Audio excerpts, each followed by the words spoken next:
Over 1 million people are killed each year in disasters. 2.5 million people will be permanently disabled or displaced. And the communities will take 20 to 30 years to recover and billions of economic losses. If you can reduce the initial response by 1 day, you can reduce the overall recovery by 1,000 days or 3 years. See how that works? If the initial responders can get in, save lives, mitigate whatever flooding danger there is, that means the other groups can get in to restore the water, the roads, the electricity, which means then the construction people, the insurance agents, all of them can get in to rebuild the houses, which then means you can restore the economy and maybe even make it better and more resilient to the next disaster. A major insurance company told me that if they can get a homeowner's claim processed 1 day earlier, it'll make a difference of 6 months in that person getting their home repaired. And that's why I do disaster robotics, because robots can make a disaster go away faster. Now, you've already seen a couple of these. These are the UAVs. These are two types of UAVs, a rotorcraft or hummingbird, a fixed wing, a hawk. And they're used extensively since 2005, Hurricane Katrina. Let me show you how this hummingbird, this rotorcraft works. Fantastic for structural engineers. Being able to see damage from angles you can't get from binoculars on the ground or for a satellite image or anything flying at a higher angle. But it's not just structural engineers and insurance people who need this. You've got things like this fixed wing, this hawk. Now, this hawk can be used for geospatial surveys. That's where you're pulling together imagery together and getting 3D reconstruction. We use both of these at the Oso mudslides up in Washington State because the big problem was geospatial and hydrological understanding of the disaster, not the search and rescue. The search and rescue teams had it under control. They knew what they were doing. The bigger problem was that river and mudslide might wipe them out and flood the responders. And not only was it challenging to the responders and property damage, it's also putting at risk the future of salmon fishing along that part of Washington State. So they needed to understand what's going on. In 7 hours, going from Arlington, driving from the Instant Command Post to the site, flying the UAVs, processing the data, driving back to Arlington Command Post, 7 hours. We gave them in 7 hours data that they could take only 2 to 3 days to get any other way and at higher resolution. It's a game changer. And don't just think about the UAVs. I mean, they are sexy, but remember, 80% of the world's population lives by water, and that means our critical infrastructure is underwater, the parts that we can't get to, like the bridges and things like that.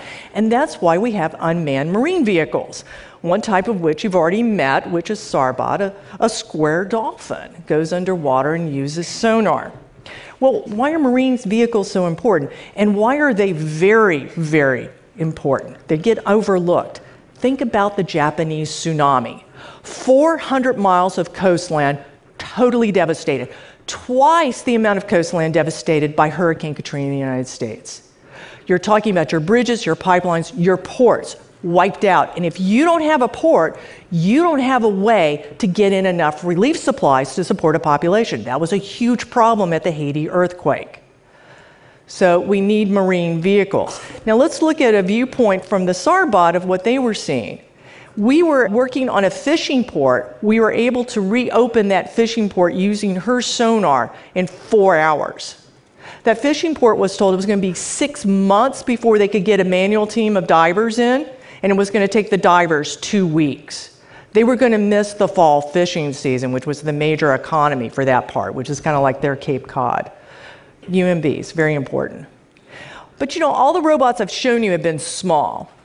And that's because robots don't do things that people do. They go places people can't go. And a great example of that is Bujold. Unmanned ground vehicles are particularly small. So Bujold, say hello to Bujold.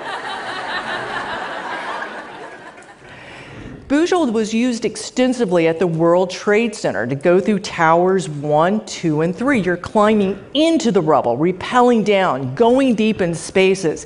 And just to see the World Trade Center from Bujold's viewpoint, look at this. You're talking about a disaster where you can't fit a person or a dog, and it's on fire. The only hope of getting to a survivor way in the basement, you have to go through things that are on fire. It was so hot.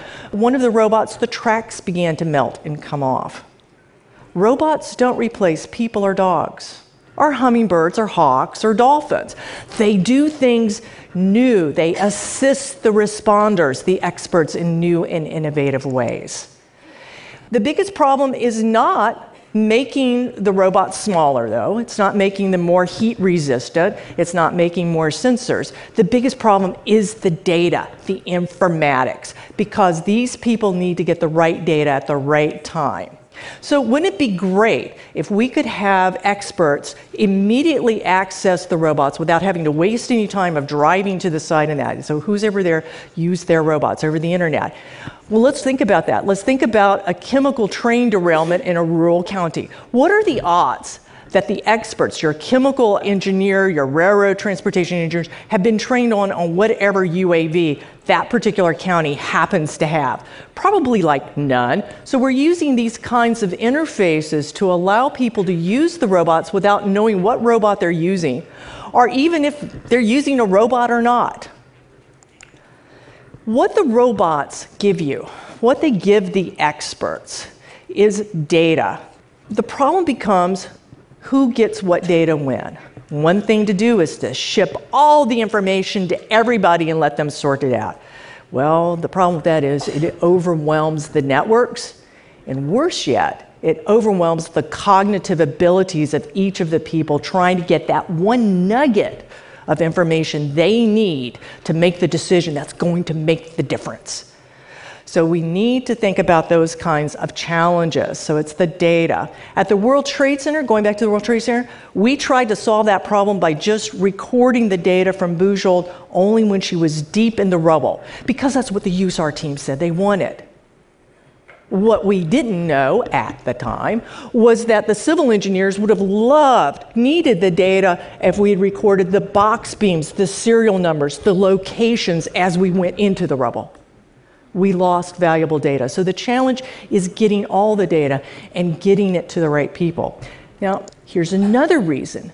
We've learned that some buildings, things like schools, hospitals, city halls, get inspected 4 times by different agencies throughout the response phases. Now we're looking if we can get the data from the robots to share. Not only can we do things like compress that sequence of phases to shorten the response time, but now we can begin to do the response in parallel. Everybody can see the data. We can shorten it that way. So really, disaster robotics is a misnomer. It's not about the robots. It's about the data. So my challenge to you, the next time you hear about a disaster, look for the robots. They may be underground, they may be underwater, they may be in the sky, but they should be there. Look for the robots, because robots are coming to the rescue.